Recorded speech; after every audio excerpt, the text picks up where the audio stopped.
The mating auction was where your family sent you when they had decided you were worth more as a transaction than as a daughter. Maria Graves knew this. She had known it since the moment the rope was looped around her wrists and pulled tight. She was the last woman in the line and the only one who had not been allowed to dress herself. The yellow dress was a servant's cast-off. The hood over her face was burlap, rough, shapeless, smelling faintly of grain sacks. There were no jewels at her throat, no careful curls arranged over her shoulders, no rouge pressed into her cheeks. Her stepmother had been deliberate about that. "You are not here to be wanted," Vera had told her that morning, straightening the hood with her thumb and forefinger as though touching something distasteful. "You are here to be sold. There is a difference." The crowd had been murmuring about her since the auction began. She could feel it even beneath the hood, that particular quality of attention that was not admiration but something colder and more consuming. Curiosity without kindness. "Why is that one covered?" Someone near the front said. "What's wrong with her face?" They weren't being cruel. They simply wanted to know. Maria understood the distinction. She had spent 19 years learning to tell the difference between hatred and indifference, and the crowd was only indifferent. That was fine. She could survive. What she could not survive, what the hood was specifically designed to conceal, was the truth that her stepmother had spent 3 years trying to erase. Beneath the burlap was a face that had no business belonging to a woman her stepmother called plain. Vera had known it since Maria was 16 and the stable hands started looking. She had hidden Maria away immediately, methodically, the way you board up a window in a house you're trying to sell. Not out of protectiveness. Out of competition. Maria was not here because no one would want her. Maria was here because Vera was afraid of what would happen if they did. She had been told the same thing so many times it had stopped sounding cruel and started sounding simply true. If the hood stayed on, no one would bid. If the hood came off, Vera would make certain she regretted it. There was no version of this day that ended well. Maria had accepted that. She was good at accepting things. And then the auction square went quiet. Not the ordinary quiet of a crowd waiting for something to happen. The absolute, held-breath quiet of a crowd that has just realized something is happening that was never supposed to happen at all. Don Caffey, Alpha King of Veldrath, golden-haired and iron-jawed and built like the kingdom had grown him specifically to intimidate everyone in it, walked into the square unannounced, with no guard, no herald, no explanation. He wore his crown the way other men wore hats, without thinking about it. His eyes swept the line of women once. He stopped in front of Maria. He reached out, took the rope from the auctioneer's hand. The auctioneer did not object. No one in the entire square made a sound. "Mine," the Alpha King said. He didn't look at her. He didn't pull the hood back. He didn't ask what she was hiding or why her wrists were bound or whether she had any objection to being chosen by a man who moved through a crowd the way a storm moves through an open field, inevitable and entirely indifferent to the damage it left behind. He simply took her rope and started walking, and Maria, who had been braced her whole life for the worst, found herself being pulled toward something she had never once prepared for. Later, when she understood his terms, she would almost laugh. He wanted a bride he would never have to look at. A queen installed for appearances, a woman kept at a clean distance. He had chosen her precisely because he believed she was nothing, and planned to keep it that way. He would not love her. He was very certain of that. So was she. Neither of them knew, yet, that the moment his hand had closed around that rope, something ancient and irreversible had already begun. The mating auction in Veldrath was not a spectacle. It had never been intended as one. It was a legal institution, clean, documented, regulated by the Pack Council with the same bureaucratic efficiency applied to tax collection and border disputes. Unmated wolves of low social standing, women primarily, were registered by their households and presented to potential buyers at the seasonal market in the merchant quarter of the capital. The buyers were ranked wolves seeking secondary matches, household mates, nursemaids for packs that needed stable female energy to hold the hierarchy together. The transactions were recorded. The prices were set by bloodline, health records, and the assessment of a registered auction clerk who had the enthusiastic bearing of a man who had long ago stopped believing his work was anything other than paperwork. Nobody came here expecting to find something remarkable. That was, in fact, the point. There were 7 women on the platform that morning, arranged by height in a line that the clerk had spent 20 minutes adjusting with the focused attention of a man decorating a shop window. The first was perhaps 40, dressed carefully in a green gown that had been expensive once. She stood very straight. Her jaw was set in the particular way of a woman who had cried everything out the night before and had decided she was finished with it. 3 failed betrothals, someone in the crowd murmured. Fever took her fertility. She would be sold cheap if at all. The second was younger, early 20s, with a burn scar that ran from her left wrist to her elbow. She hadn't tried to hide it. Her chin was lifted, her eyes moving steadily across the crowd, and Maria had the impression of a woman taking inventory, calculating which of these men would be the most manageable problem. The third had brought an infant, a girl, small enough that she was still wrapped against her mother's chest, sleeping through the noise with the stunning indifference of the very young. The mother had not put her down once.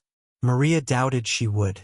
Then there was Maria, last in line, hooded, bound, in a dress that had belonged to the kitchen girl who left Vera's service in spring. She was not supposed to be here. That was the thing Maria kept returning to, beneath the hood, while the clerk droned through bloodlines and domestic aptitudes and the crowd shifted and whispered. She was not supposed to be at this auction. She was supposed to be in the kitchen of her stepmother's house, grinding meal for the evening's bread, invisible and useful. That had been her function for 3 years, since her father died, and Vera had sat Maria down in the parlor and explained, with the pleasant efficiency of a woman who had already made up her mind, that things were going to be different now. Different had meant smaller, less present, fewer meals at the family table, fewer hours in rooms where Vera's daughters might be compared to her and found lacking. Maria had understood. She was 19, not stupid. She had seen the way Vera's daughters watched her. She had seen the way men's eyes moved when she walked into a room, that brief, involuntary adjustment of attention that Vera had noticed long before Maria understood what it meant. She had made herself unremarkable. She had learned the specific art of being physically present without registering, the way furniture registers. It was a survival skill. She had gotten very good at it. The auction had been Vera's solution to the family's debt. Maria had been the solution to the auction. If someone bought her, some farmer, some elderly widower, some middling-ranked wolf who needed a body to fill a household role, the money would solve the Graves estate's immediate problems without touching Vera's daughter's prospects. And if no one bought her, Vera had explained with a smile that did not reach her eyes, well, that would be fine too. The humiliation alone would make Maria easier to manage. There was no version of this morning that Vera had not already accounted for. Maria had put on the dress. She had let them tie her hands. She had walked to the auction square between 2 of the household guards and taken her place at the end of the line and decided very quietly that she would get through this the same way she got through everything. One moment at a time, without hoping for anything specific, without giving anyone the satisfaction of seeing her break. The morning was gray and cold for the season. The cobblestones of the merchant square were still damp from the night's rain, and the torches along the perimeter stalls burned in a way that was more determined than warm. The crowd was medium-sized, not the full press of bodies that appeared for the spring market, but enough merchants, minor-ranked wolves, a scattering of what appeared to be higher-ranking observers who had come out of mild curiosity and were already looking bored. The auctioneer's voice moved from woman to woman with the practiced neutrality of a man who had made his peace with his work and expected nothing interesting to happen. At the far edge of the square, near the baker's stall that opened early regardless of what else was happening, Vera Graves stood with her 2 daughters. Petra was in pale blue. Cecily was in ivory. Both were dressed as though they had wandered into the market by coincidence rather than design.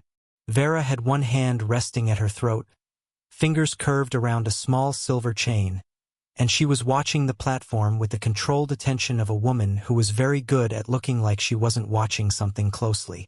Maria could not see her, but she could feel the direction of that gaze, the way you can feel a fire in a room even when your back is to it. She kept her hands still. She kept her breathing even.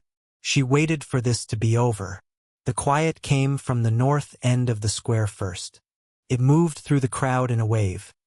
Not the quick rustle of surprise, but something heavier, more deliberate, the kind of quiet that happens when everyone in a space simultaneously recalibrates what they thought was possible. Maria felt it even before she heard anything change. Her wolf, small and half-trained and accustomed to being ignored, lifted its head for the first time all morning. The guards at the square's edge stepped back. That was what told her. Guards did not step back for merchants.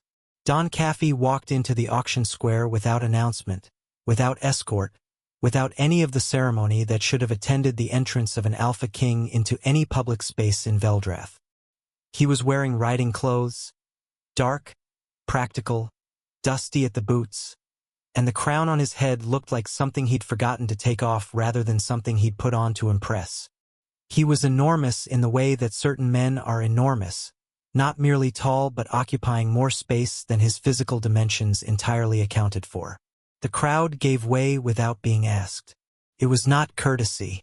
It was instinct. His eyes moved across the platform. He walked the line slowly, not looking, scanning the way you scan a map for the route you already know is there. He passed the woman in green without pausing. He passed the woman with the scar. He passed the mother with the infant strapped to her chest. He stopped in front of Maria. She couldn't see his face. The hood allowed her approximately 6 inches of cobblestone directly in front of her feet, and that was all. But she could feel him. That was the part that made no sense. The part she would spend a long time afterward trying to explain to herself and failing. She could feel him the way you feel a change in air pressure before a storm. A deep, bone-level awareness of something immense in very close proximity. Her wolf surged upright inside her chest so abruptly she nearly lost her footing. She heard the auctioneer's voice break off mid-sentence. She heard the rope go taut. Someone had taken hold of it, gently, with a grip that was controlled rather than careless. Don Caffey did not ask the clerk what she was hiding. He did not request the hood be removed. He did not inquire about bloodline or domestic suitability or the reason her wrists were bound rather than free. He stood in front of her for 4 seconds. She counted them, and then he turned to the auctioneer with the flat, absolute certainty of a man who had not yet in his life been refused anything that mattered to him. "I'll take her," he said. The square erupted. She heard it as a kind of roar, not anger exactly, but the collective noise of several hundred people trying to process something that didn't fit any framework they had available. Why her? Was the question moving through the square like a current? Why the hooded one? Why the one nobody was going to bid on? The Alpha King had no need of a mating auction. He could have married a princess from any of the 6 kingdoms that shared Veldratha's borders. He had been refusing to marry for 10 years, declining every negotiation, every alliance offer, every delicately arranged meeting with noblewomen whose families had been angling for this match since Don Caffey took the crown. He had walked into a mating auction and selected the one woman dressed specifically not to be chosen. Maria heard Vera Graves make a sound she had never heard her stepmother make in 19 years of close proximity. It was not a word. It was not a sentence. It was the sound of a very precisely constructed plan coming apart at every seam simultaneously. Under different circumstances, Maria might have found that satisfying. Under these circumstances, she was too busy trying to remain upright. He did not speak to her until they were clear of the square. He walked her through the crowd, which parted without complaint, and into the narrow lane that ran alongside the granary. And there, in the gray morning light with the noise of the square still audible behind them, he stopped. He had still not removed the hood. He had still not looked at her in any direct or deliberate way. He was watching the far end of the lane with the expression of a man reviewing logistics. "You'll be installed in the palace by this evening," he said. You'll have your own quarters, servants, a title, a pause. No one will look at you without your permission. That includes me. If you want the hood off, it comes off when you choose. If you want it on, it stays on. Maria said nothing. She was trying to find the catch. There was always a catch. I need a queen, he continued, in the same tone one might use to explain a filing system. For appearances, court functions, political stability, nothing more than that. He finally glanced at her, briefly sideways, as though she were a figure in his peripheral vision rather than a woman standing 3 feet away with her hands tied. I don't want a wife. I want a title installed in a palace room. You seem like someone who understands the value of being left alone. She did understand that. She understood it better than almost anything. And what do you want from me? She asked. Her voice was steadier than she expected. Nothing, he said. Beyond the heir eventually, which we'll discuss when it becomes relevant. He began walking again. She followed because the rope was still in his hand, and because she had nowhere else to go, and because some quiet, bruised part of her that had spent 3 years learning to want nothing had just flickered dangerously into wanting something she couldn't yet name. He would never love her. He was absolutely certain of it. His wolf, for the first time in Don Caffey's 30 years of life, was not listening to him at all. The Caffey Palace was not beautiful. Maria understood this the moment the carriage passed through the outer gate and the city fell away behind her. She had grown up hearing the palace described in the breathless terms that noblewomen used for things they wanted and couldn't have. The towers, the grounds, the scale of it. What no one had mentioned was the gray. Everything was gray. The stone walls, the courtyards, the slate roofs pressing flat against an overcast sky. The palace was built the way a fist is built. For function, not elegance. It said nothing about the man who lived inside it except that he had never needed to impress anyone. She was taken to a receiving room on the 2nd floor and left there with a maid who did not speak and a tray of food she was too tense to eat. The room was large and cold and very clean. There were no flowers. There was no unnecessary furniture.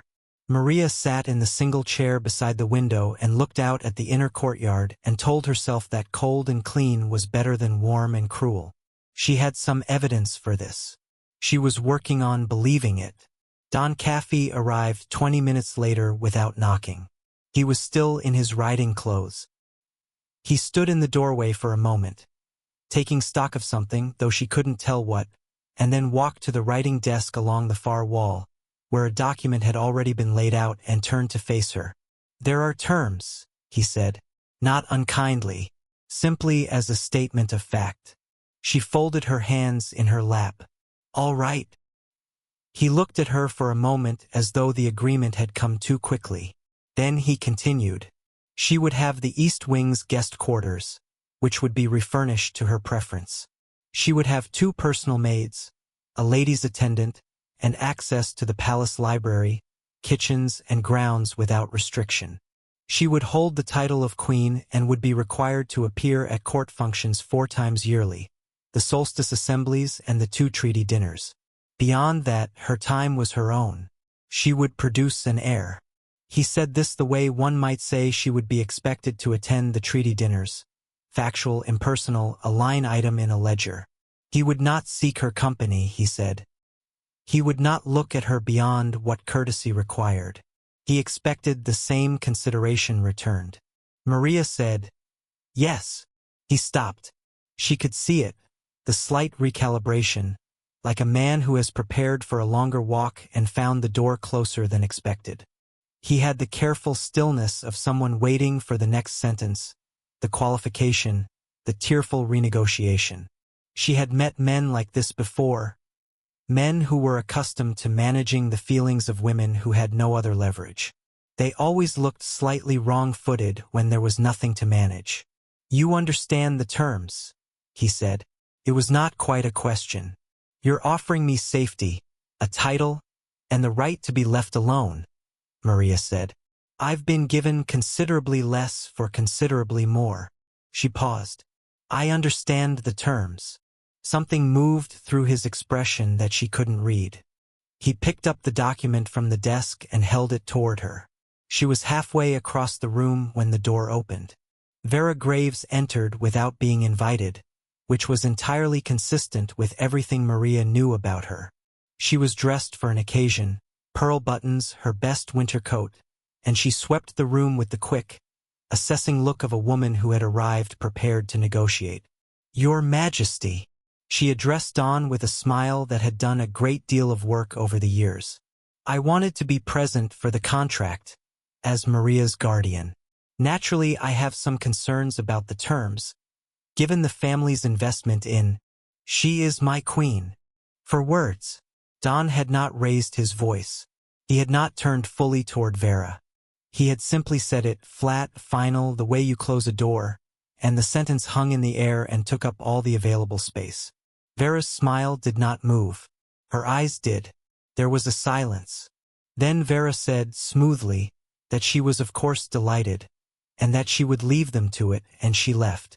Maria signed the document. Her hand was steady. She was almost sure she didn't have to work at that.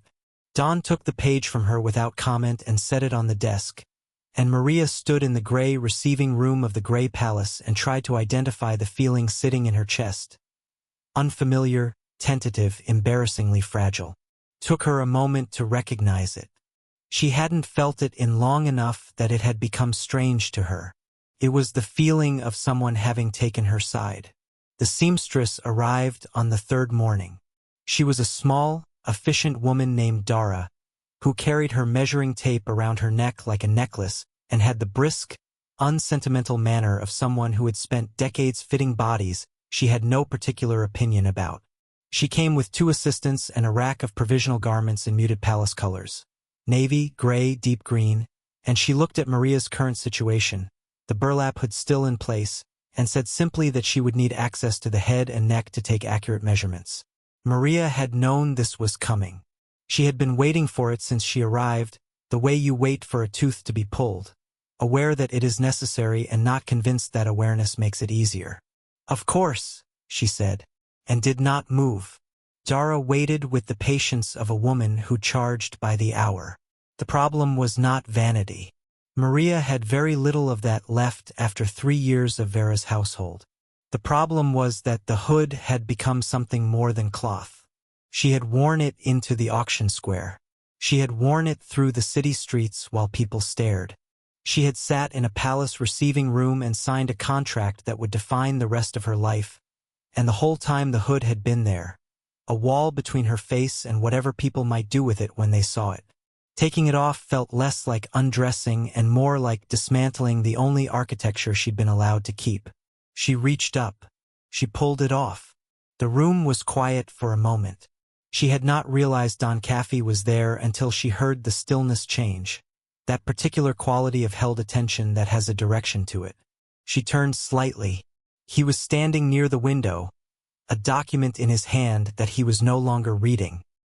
He had told himself and her that he would not look. She could see clearly that he was looking. She turned back to Dara and tried to make her face do nothing. Don looked away first.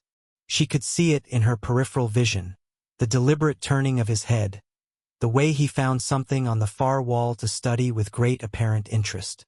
His jaw was set. The document had gone still in his hand. His wolf, and she could feel it distantly the way you feel weather through glass, had done something she didn't have language for yet. A search. A recognition. Something that moved through the room like a current and was gone before she could identify it.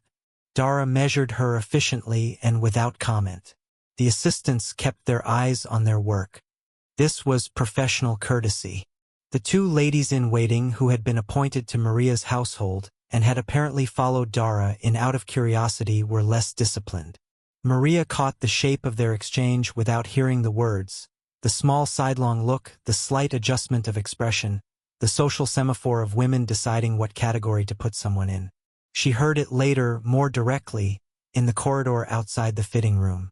A cluster of court women she didn't know yet. Voices carrying the way voices do when their owners don't believe the person they're discussing can hear. Plain, one said, I'd expected something extraordinary given, well, she's ordinary, said another. That's the word. Just entirely ordinary. Why her, then? Maria kept walking. She kept her shoulders level and her pace even and her face arranged in the expression she had developed over years of being discussed at volume in rooms she was technically part of. It was not dignity exactly. It was something more functional than dignity, the practiced absence of reaction that meant no one got the satisfaction of having landed something. She went back to her rooms and sat by the window and was quietly fine. That night she heard footsteps in the corridor outside her door. They stopped. She could see the gap at the base of the door, the faint shift in light that meant someone was standing on the other side of it. She sat very still on the edge of the bed and waited.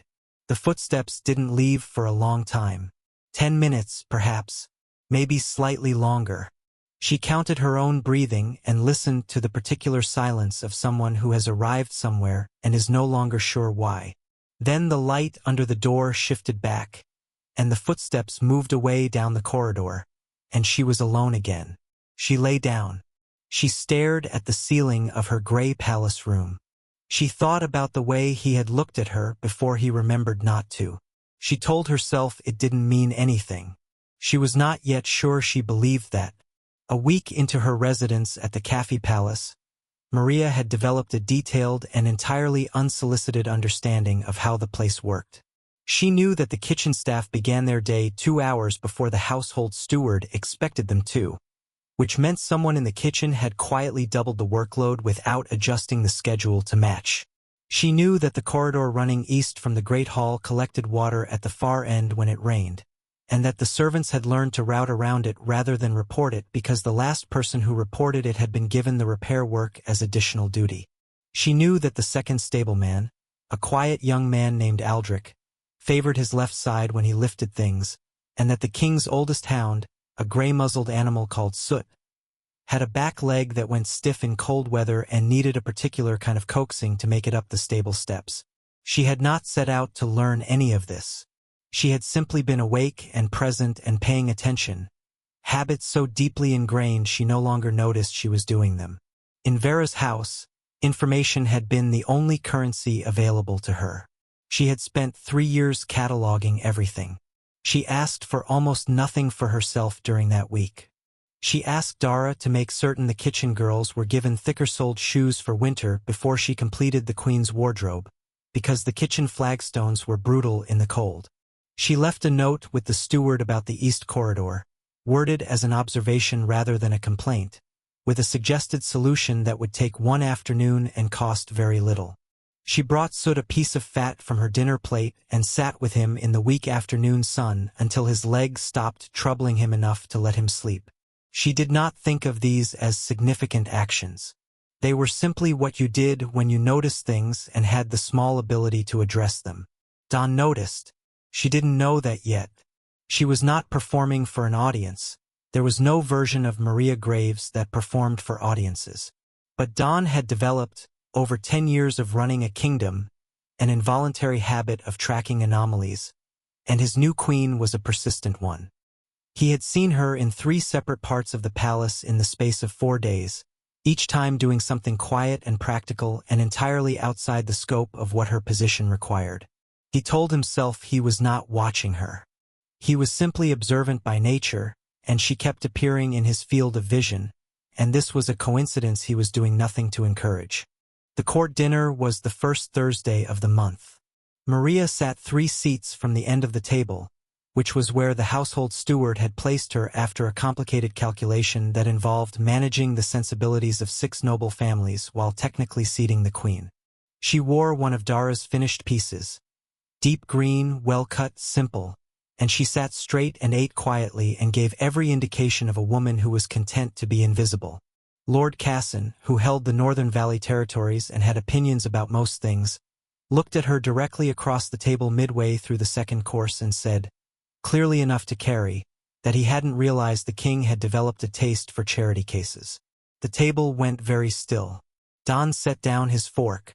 He did not raise his voice. He did not shift his expression into anything that could be called anger. He simply turned his head toward Casson and said, with the absolute flat certainty of a man who was not making a threat because he didn't need to. "You'll want to reconsider that." The silence that followed had a texture to it. Casson reconsidered it. The dinner continued. Afterward, in the corridor outside the hall, Maria caught up with Don's stride for approximately 4 seconds before he registered her presence and slowed. "Thank you," she said. "It wasn't for your sake," he said immediately. "He was being disrespectful at my table." "I know," Maria said. He glanced at her. She was looking ahead down the corridor, and there was something at the corner of her mouth that was not quite a smile and not quite not one either. He walked back to his chambers with the distinct and irritating sensation of a man who has lost an exchange he hadn't realized he was having. His wolf was insufferably calm about the whole thing. More than calm. It was doing something he had no interest in examining closely. A low, steady, deeply contented sound, somewhere beneath his ribs, like an animal that has finally, after a very long search, located exactly where it wants to be. He told it to stop. It did not stop. The first sign was the sparring match. Don trained every morning in the East Yard with his beta, a broad, methodical man named Garrett who had been losing to him for 11 years with the cheerful consistency of someone who considered it part of his professional responsibilities. On a Tuesday morning 3 weeks after the auction, Garrett landed a hit he shouldn't have been able to land. A clean catch to Don's left side that Don had seen coming and moved to avoid and simply didn't avoid, his body arriving half a second behind his intention. Garrett pulled the strike at the last moment out of instinct. They both stood there for a beat, looking at the space where the contact had almost happened. Neither of them said anything. Garrett picked up his practice blade and they continued. That afternoon Don issued an alpha command to the household guard about the Eastern Gate rotation. Standard procedure, the kind of directive that should have moved through the pack's hierarchy like water finding level, immediate, frictionless, felt before it was consciously registered. The guard captain acknowledged it verbally and went to carry it out. 2 hours later Don passed Garrett in the corridor and felt nothing from him. Not resistance. Not refusal. Simply nothing. The absence of the low pack hum that should have told him the command had landed and held. He said nothing about this either. The third morning he woke before dawn and lay in the dark and reached inward for his wolf the way you reach for something on a familiar shelf. Automatically, without looking, and found it there, but quieter than it should have been. Present, but at a distance. Like a fire that has burned down to coals in the night and is still producing heat but no longer producing light. He knew what this was. He had known, technically, his whole life. The Kaffee curse was not a secret, not to him. It had been explained to him at 12 by the only man in the palace who knew its full history, a retired council advisor named Henrik who was 80 years old and kept bees in the south courtyard and had served 3 kings before dawn. The curse suppressed the alpha's wolf in direct proportion to how close a mating bond came to completion. The closer the bond, the quieter the wolf. The quieter the wolf, the weaker the king. If the bond completed fully, the wolf went silent entirely, and a king without his wolf was not a king. He was simply a man in a large building with a lot of enemies. Don went to find Henrik. The old man listened without interrupting, which was one of his better qualities. He asked 2 questions, how long since the auction, and how much proximity, and then he was quiet for a long moment, turning a piece of honeycomb over in his hands. "It's already forming," Henrik said. It was not a question. Partial bond. A few weeks of continued proximity, and it deepens past the point of easy recession. He looked at Dawn with the particular directness of a man who had outlived the impulse to soften things. If you send her away now, tonight, there's a reasonable chance it pulls back. And if I don't, then you have months, maybe less, before your wolf goes quiet enough that the noble houses notice. And when they notice, he didn't finish the sentence. He didn't need to. Don doubled the distance that same evening. He stopped attending the household dinners. He rerouted his morning walks away from the East Wing. On the 2 occasions their paths crossed unavoidably, once in the library corridor, once at the top of the main staircase. He was brief and correct and gave nothing, his eyes moving past her the way eyes move past furniture. He did not look at the expression on her face. He made a point of this. Maria, who had spent 3 years developing an exquisite sensitivity to the specific temperature of being tolerated versus being ignored, understood within 48 hours that something had changed. She asked one of her maids if she had done something to give offense. The maid looked genuinely uncertain and said she didn't know of anything. Maria thanked her and went back to her room and sat by the window and did what she had always done when a space contracted around her without explanation. She made herself smaller. She stopped walking the south corridors. She took her meals alone. She moved through the palace quietly, efficiently, leaving as little evidence of herself as possible. She was very practiced at this. Cost her less than it once had. She told herself that also. Don saw it happen from a distance he had deliberately constructed. He watched her compact herself back into invisibility and felt something in his chest that he had no interest in naming pull apart along a seam he hadn't known was there. He told himself this was the right decision.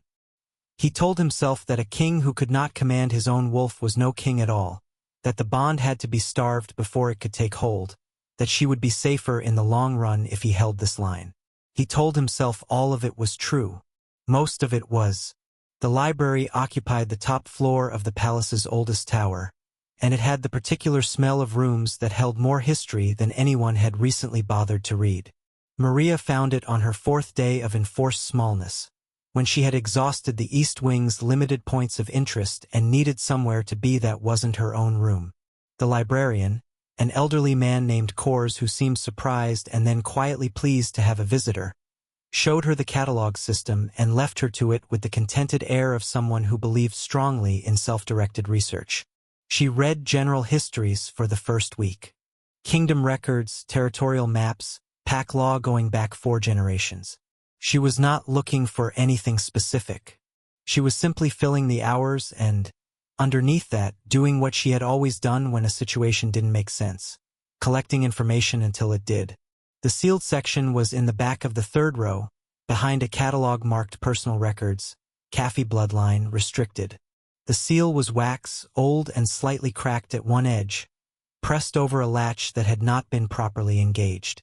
Maria looked at it for a long moment. Then she looked around the empty library. Then she opened it. The documents inside were not organized for easy reading. They were the accumulated paperwork of 3 generations of kings. Letters, council records, private correspondence. And she sorted through them carefully and slowly over the course of 3 evenings until she found what she hadn't known she was looking for. A record of the hex.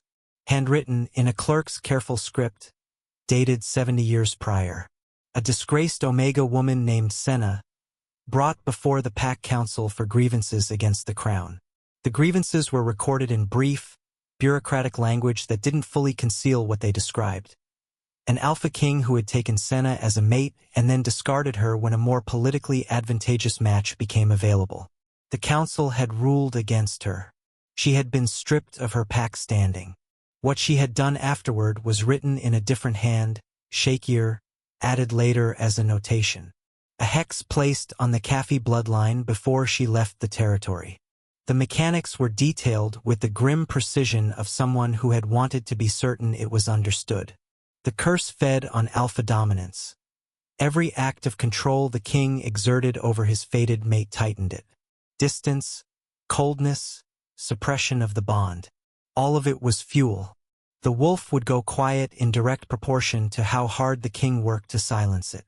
Maria sat with that for a long time. Then she read the next paragraph, which described the fracture point. The one condition Senna had apparently included not because she believed it would ever be met, but because a hex required a theoretical exit to hold its structure. A love chosen freely by the mate, with nothing to gain and no leverage applied. Senna had recorded her reasoning in a single cold sentence. No Omega in a king's court would ever be in a position to love without leverage. The exit was decorative. It was never meant to be used. Maria closed the document. She sat in the tower library in the dark for a while and thought about Don Caffey, who had been avoiding her corridors for 3 weeks, and what it had cost him to do it. She went back the following night, later than usual, when the library should have been empty. It wasn't. Don was there, standing at the far shelves in the low lamplight with his back to the door, reading something she couldn't see. He had not heard her come in. She stood in the doorway and looked at him. The set of his shoulders, the controlled stillness of a man who spent considerable energy making himself unreadable. And then she walked into the room. He turned. His expression moved through something quickly before it settled back into neutral. "You've been pushing me away to protect yourself," she said. The silence was brief and specific. "No," he said, "to protect you." She watched the effort that sentence cost him. His jaw was tight. He had put one hand on the shelf beside him and she could see, clearly, the degree of pressure he was applying to it. Knuckles pale, arm braced, as though proximity to her required physical counterbalance. His wolf was pressing forward so hard she could feel it from across the room. A heat and a weight and a wanting that had nothing careful about it. She did not step back. "Tell me everything," she said. He looked at her for a long moment. Then, with the slow, irreversible quality of a man setting down something very heavy he has carried too far, he began to talk. She sat on the library floor and listened without flinching.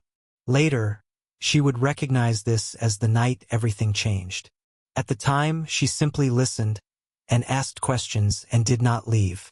It was, she would think afterward, perhaps the most important thing she had ever done. Not because it was difficult, but because it wasn't. Staying had never felt like a choice. It had felt like the only true thing available to her in that room, in that moment with that man. Don Caffey, for his part, would remember it differently. He would remember it as the night he stopped lying to himself. Both of them would be right. It happened on a Thursday, which was the day of the full council assembly, which meant every noble family with a seat at the cafe table would be present. Don had chosen the day deliberately. He was precise about most things, and he was precise about this. His wolf had been nearly silent for 6 days. Garrett had noticed, had said nothing, but Don had seen it in the careful way his beta chose his words now, the slight over-explanation that men use when they are compensating for commands they can no longer feel in their bones. Henrik had come to him uninvited 2 mornings ago and sat in the chair across from his desk and looked at him with the expression of a man watching something he cannot stop and has made his peace with witnessing. The noble houses were not as discreet as Garrett. Lord Casson had begun testing border decisions that would normally have required no discussion. 2 of the Eastern families had requested separate council hearings, which they had not done in years, which was the political equivalent of checking whether a door was still locked. They were circling. They could sense, in the way that ranked wolves always sensed weakness, that something had shifted. Don could not give them confirmation. He could not give the kingdom a king who was losing his wolf to a mating bond he had been too reckless to prevent. He had considered the problem from every available angle and arrived, each time, at the same answer. He had to get Maria out. Not sent away, that would look like rejection, which left her legally vulnerable to Vera's guardianship being reinstated. Not annulment without cause, which under Veldrath Pack law reverted her property and title. It had to be grounds. Specific, documented, socially survivable grounds that would leave her with the land and income he had already arranged to be transferred to her name, the title, and the legal independence that meant no one, not Vera, not the court, not anyone, could touch her afterward. He had spent 3 days constructing it carefully. He almost admired the architecture of it, in the distant way you can admire a thing you hate. He did it cleanly. He stood before the full Thursday assembly, with the court arranged in its formal rows and the council at the long table, and stated in the flat, administrative tone he used for border disputes and tax revisions that he had received credible report of the Queen conducting an improper association with a member of the palace household staff. He named no one else. He said only that an investigation had been opened, that the Queen's quarters would be relocated to the guest wing pending its conclusion, and that he wanted the matter handled with discretion for the dignity of all involved. He did not look at her while he said it. He made himself not look. And then, because he was not entirely capable of not knowing, he looked. Her face did not collapse. That was the thing that would stay with him, that she did not crumple or flush or reach for denial.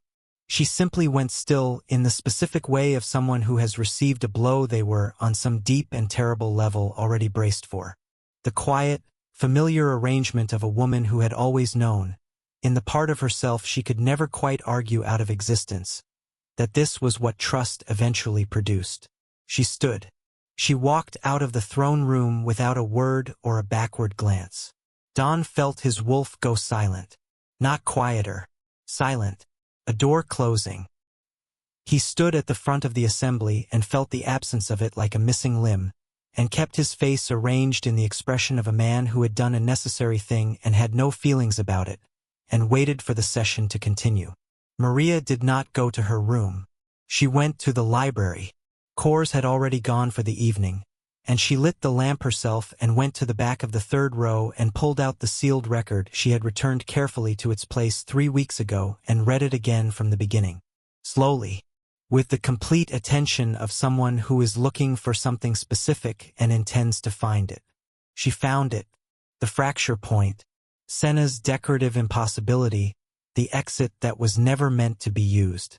A love freely chosen by the mate with nothing to gain. No leverage.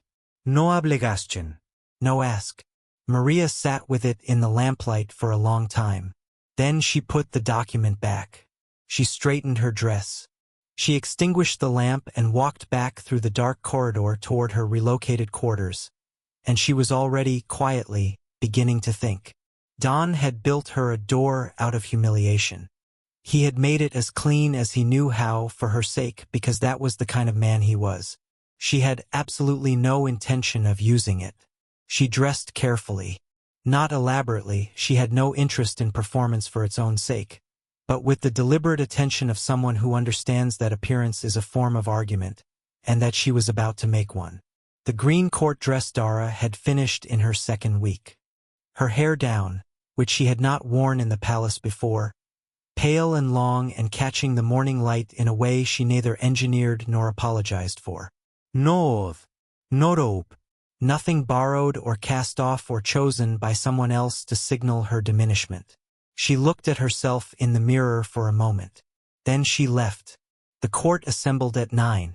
She knew this because she had learned the palace's rhythms, all of them, including this one. She timed her arrival for 1:15, late enough that the room would be full and settled, early enough that the day's business had not yet consumed the assembly's attention. She walked the corridor from the guest wing alone, without her maids, without announcement. The throne room doors were open. She walked through them. The room registered her in stages, the way a stone dropped in water sends rings outward from the center. The nearest courtiers first. A turn of a head, a pause in conversation, then the ripple moving back through the rows until the far end of the room had stilled as well. At the front, behind the council table, Don Caffey sat with the specific quality of stillness that she had learned meant he was controlling something very carefully. He had seen her the moment she entered. She knew this because he had not moved at all. She walked to the center of the floor and stopped. She did not ask for permission to speak. She simply spoke, in a voice that was not loud but that carried with the particular clarity of someone who has decided, fully and without reservation, to stop being quiet. "I am Maria Graves Caffey," she said, "Queen of Veldrath, and I am claiming my mate." The room erupted. She heard it as a kind of wall of sound, shock, outrage, confusion, the scraping of chairs, and she stood in the middle of it and kept her eyes on Dawn and continued. She named the bond. She said it plainly, in the formal pack language that made it witnessed and documented and irrevocable, the words that completed what had been forming since the moment his hand had closed around a rope in the merchant square and his wolf had recognized something his mind had spent months refusing. She claimed him, alpha, king, mate, in front of every noble house, every advisor, every person in the kingdom who would repeat what they had seen before the sun went down. She saw him start to rise from his chair. Then the curse hit. It came down like a physical weight. She felt it even from across the room, a pressure that dropped through the air and slammed into him, and Don Caffey, who she had never once seen lose his footing, staggered. One hand went to the table. His face went white. And then, from somewhere beneath it, something else began.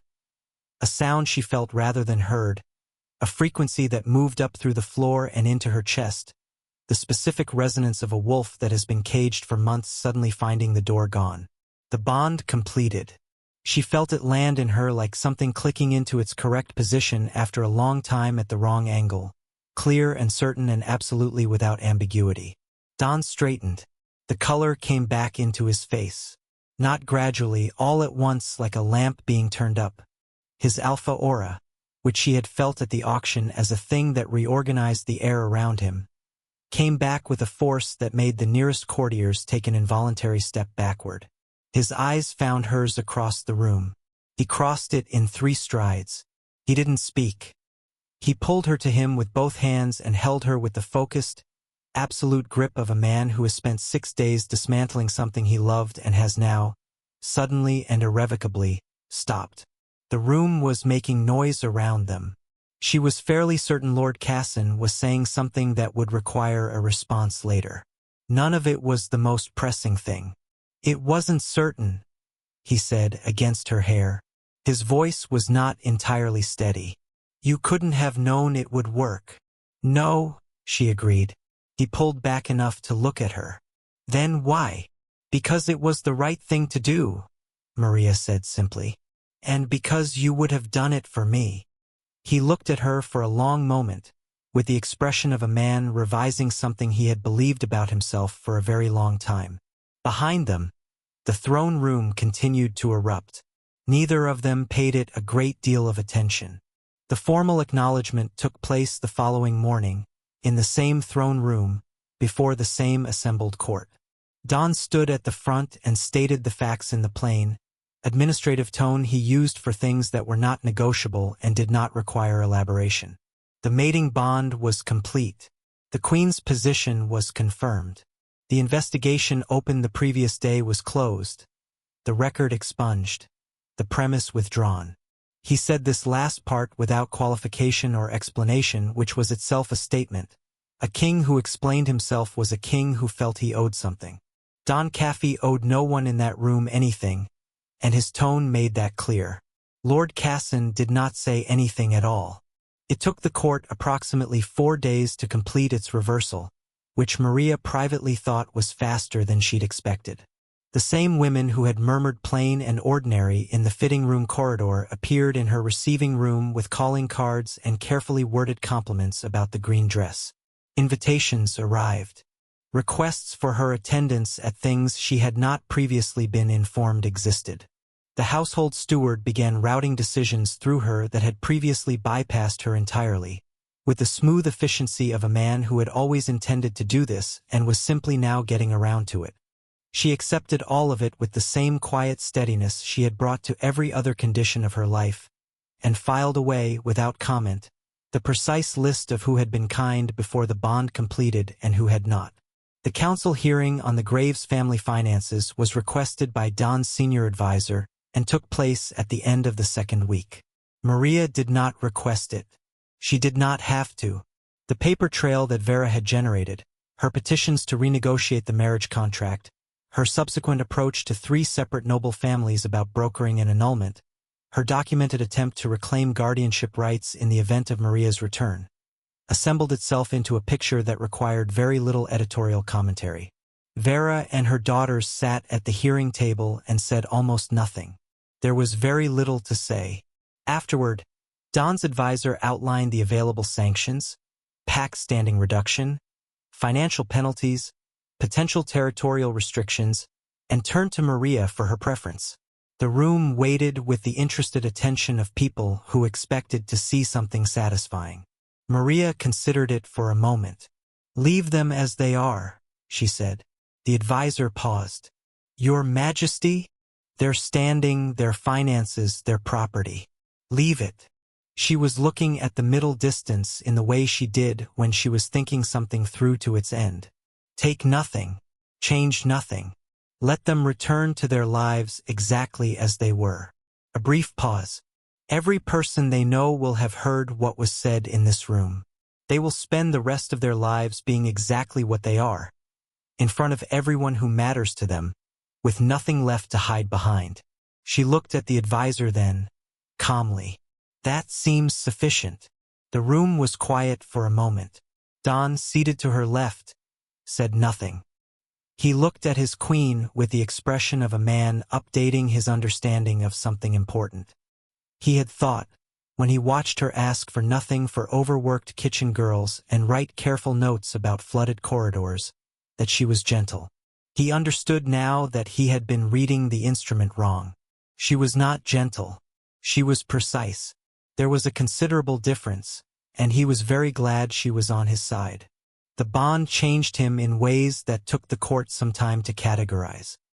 His alpha aura had returned stronger than before the curse began its work, which the older pack members said was consistent with a completed fated bond but which still seemed to produce a slightly wider berth in corridors.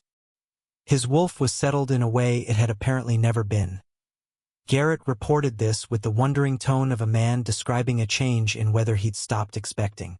Don laughed more, which unnerved people at first and then gradually didn't. He made better decisions, or rather he made the same quality of decisions with less of the particular friction that came from a man perpetually at war with his own instincts. The court, recalibrating, began to understand something it had missed entirely. The axis had shifted. It had shifted the morning a plain woman in a servant's dress walked into a throne room uninvited and said a true thing at full volume, and it was not going back. On a clear evening 6 weeks after the bond completed, they stood on the balcony above the palace's south gate. The city spread below them in the late light, streets busy with the particular energy of a capital that has processed a significant amount of recent news and arrived, on balance, at cautious optimism. Dawn was behind her, arms around her, chin on her shoulder, watching the city with the settled, proprietary attention of a man who has remembered why he cared about a thing. "They're calling you the Rope Queen," he said. There was something in his voice that she had learned, over weeks, to identify as amusement. Understated, almost hidden, but there. Maria laughed. "Because I was bound? Because," he said, "you're the only person who's ever tied me in knots." She turned. He was closer than she'd gauged, which she suspected was not accidental, and he was looking at her with the expression she had first seen in the fitting room when he'd thought she wasn't watching, open and unguarded, and entirely without the careful management that characterized most of his face most of the time. He kissed her. Below, someone in the street looked up, and then someone else, and by the time they separated, the crowd that had gathered along the south gate had reached a volume that carried clearly up to the balcony and probably several streets beyond it. Maria looked out at the city. Her city, she supposed, though the word still sat strangely, and thought about a gray morning in a merchant square, a burlap hood, and a rope around her wrists, and the complete certainty she had carried into that auction that she was there to be forgotten. She had not been wrong about many things in her life. She had been completely, entirely, and in retrospect quite usefully wrong about that.